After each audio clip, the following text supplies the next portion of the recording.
It's overwhelming. And precisely, what's happening? Peru's success is so strong that Bolivia lives off the overflow of Peru, right? Off the overflow of tourism. Many of the people who go to Peru, who come to Bolivia, didn't have it as their first choice, if they weren't those people who wanted to go to Latin America and see. So they would arrive at Machu Picchu and see photos of the salt flats, and travel agencies in Bolivia would offer them a place to visit, and they would end up coming and earning their hard currency here. Come on, come on.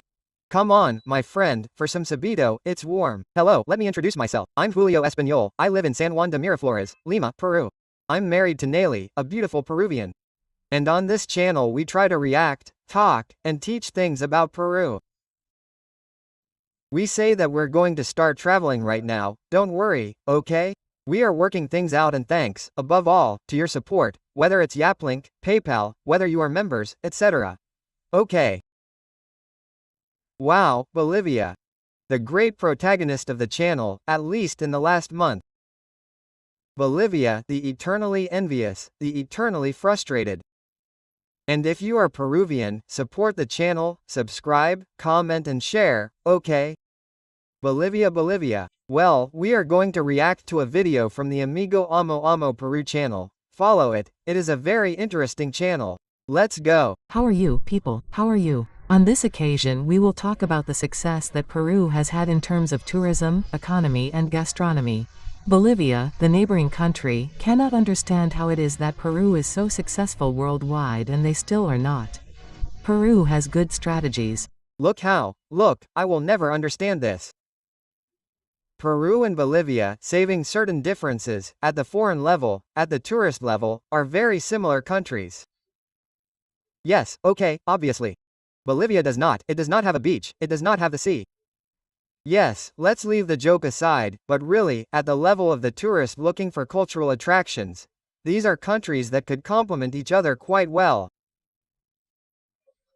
But Bolivia, instead of looking for joint strategies to, let's say, for example, hey, if there's a tourist going to Machu Picchu, bring them to Lake Titicaca and things like that, right? Julio, Titicaca is also Peruvian. But I mean that they work in agreement, that there are Bolivian companies that work with Peruvian companies to take tourists from Lake Titicaca to Peru by boat, doing a tour along the coast until they reach the middle of the Bolivian side. I don't know, I can think of a lot of strategies, but what does Bolivia do? He is simply crying over the success of his neighbor, who is a hard worker, a worker who promotes himself, who goes to summits, who knows how to get around and, above all, makes it easy for the public, foreigners, influencers, whether professionals or simply tourists taking Instagram photos, to promote all these types of capabilities on social media. And Bolivia doesn't even have good internet, as IHO speed demonstrated when it went to Bolivia, right? Which was a total failure, wasn't it? Well structured. Between the state, the private sector, and institutions. This has helped Peru position itself in all areas. Unlike our neighbors, we have understood that tourism is a strong tool for the Peruvian economy and culture. Gastronomy and culture are part of the Peru brand, which is well positioned worldwide. Prom Peru and the Peru brand have been responsible for taking our tradition to every corner of the world. These two institutions have been key. They have created advertising campaigns that have captured the attention of the entire world, attracting people to our country every year. That's why the number of tourists has increased over time. This has made Bolivia see the huge difference between its tourism and ours. What is it that they lack? Why are they still at the same level? What's happening with Bolivia? Let's hear the reaction of these Bolivian journalists, and don't forget to leave me your comments at the end of this video. Give it a thumbs up if you liked it and subscribe to this channel so that you receive notifications every time we upload a new video. What do you have? Do it, because we all have to support each other. Peru that Bolivia doesn't have. Why do people prefer to go to Peru? And you were telling us behind the scenes that Bolivia's tourism is actually the overflow of Peru, because we don't work much on the country's brand. So, if you could choose just one thing to show the world about Bolivia, what would it be, and what is Peru doing to attract so many people? Right? Look, starting with that, what does Peru have? I'm going to say, what does Peru have versus Bolivia? Management. That's the big difference, right? Because what has Peru done? It has said, I have a very strong cultural appeal that has focused on giving the national concept based on a destination, Machu Picchu.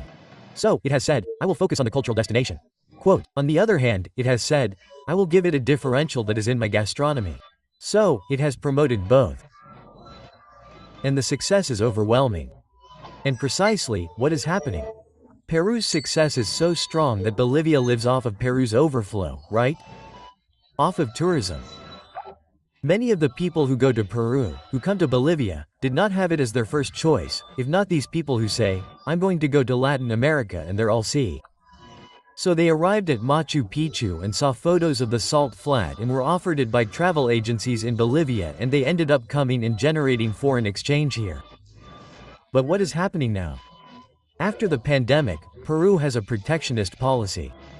So, travel agencies offer you Peru, just to capitalize on all the foreign currency and for foreigners to come and spend everything in Peru. And now what should I do? That. Peru is super diverse, man, yes, we're going to say it a million times. Jungle, beach, mountains. Regardless of the archaeological heritage, not only Machu Picchu, but simply as a tourist you have the three concepts. You have the archaeological concept because people say Machu Picchu, Machu Picchu. Let's see, Machu Picchu is spectacular, but there is something, look, there is something that I think Peruvians still don't understand, that Lima itself. The center of Lima has a huge historical heritage. And there are many tourists. When I arrived, man, I'm already a resident, but when I arrived I was also amazed, and there are many churches, many buildings, there are many concepts of Hispanic heritage in Lima, in the center of Lima, which are spectacular buildings. Yes. Where all the banks and institutions are, there are many old buildings, many balconies, many doors that the knowledgeable tourist looks for, and that is something Peru needs to promote, the living historical heritage that the Peruvian country has. On the other hand, Bolivia, I'll say it again a million times. I criticize Bolivia a lot on this channel because that's the news that we're getting, right? They're possible presidents who want to attack Peru and Chile, which is no joke. They promise to make the army strong again as if it had ever been. All this nonsense is creating an environment of constant tension, which tourists perceive. I mean, what do you think when tourists say, oh, hello, I'm an American tourist, I'm going to see. Oh, Latin America rings a bell. Oh, Bolivia, nice guy, Bolivia. Oh, my God. And they get 20,000 videos of hate towards Peru, Chile, and Argentina.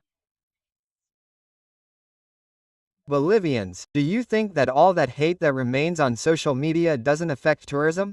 Of course it does. Do you think that doesn't appear in Google's SEO when you do a search?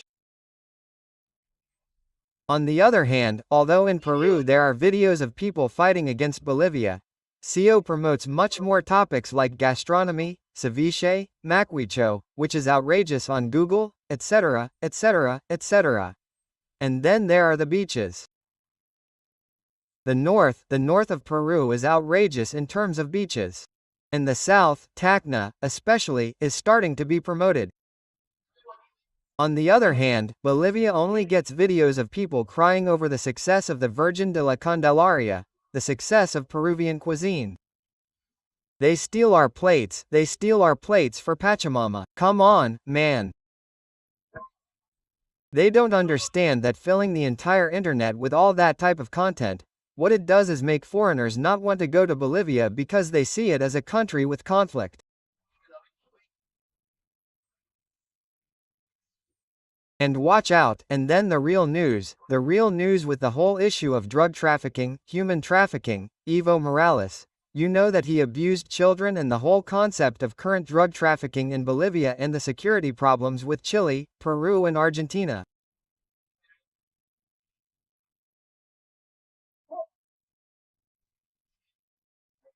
And on top of that you add the feeling that money in Bolivia is somewhat complicated to manage. Well, how do you handle it?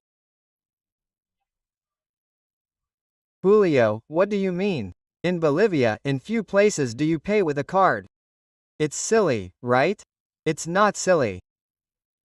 Look, in Peru there are many places where you can't take out. You can't pay with a card, but there are agents, there are banks, there are ATMs and you can get cash. In Bolivia there are many areas where you can't even do that. In terms of receiving tourists, it's a fairly primitive country compared to its neighbors. I would say it's the most primitive in America because I don't know how to do it. But that's how it is, man, that's how it is, whether you like it or not, bro, that's how it is. Bolivia being a success story in a very similar country. Then you have the case of Peru. In the case of Peru, you're talking about around 10 to 15% of its GDP being tourism through cultural and gastronomic activities, combined with 2 in the world. Right now in Bolivia, how much does it represent of the GDP? It is the 4th largest industry, we are around 7%. In other words, Peru generates more or less double that, it is bigger anyway. Exactly. Here in Bolivia, we are obviously not going to do a surfing campaign because we don't have beaches. But before knowing what should be done, I don't know any world-famous Bolivian chefs, and before coming here to Peru I knew Curio, for example, right? And in fact here, even Bolivian gastronomy, brothers, is that I would recommend that they work on themselves, man. Work on yourselves.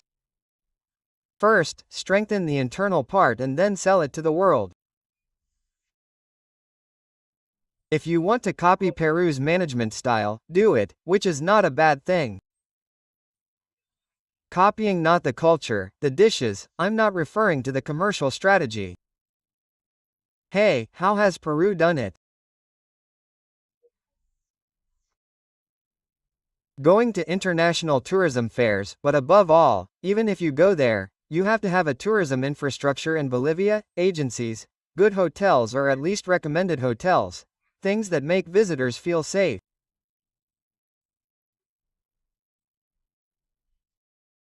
And well, I'm not even talking about the language issue, they have to learn English, they have to learn several languages, some tour guides at least, okay.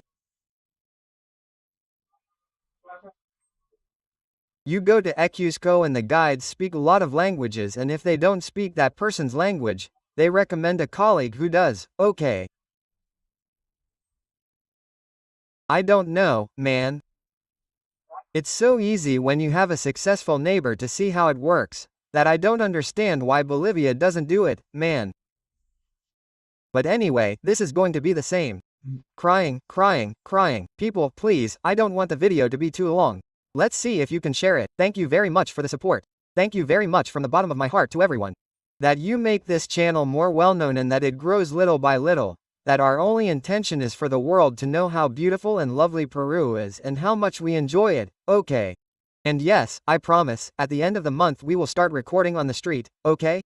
Which is something we have pending, but we couldn't do it in February because there were several personal issues, but we are going to do it this month, okay? We are going to start a trend of at least recording 1 video on the street a week, okay? So that's it, and watch out, presenting food and cultural topics, okay? So guys, thank you very much for the support, we love you a lot and goo. And we have to say it out loud, okay? Long live Peru, damn it, right?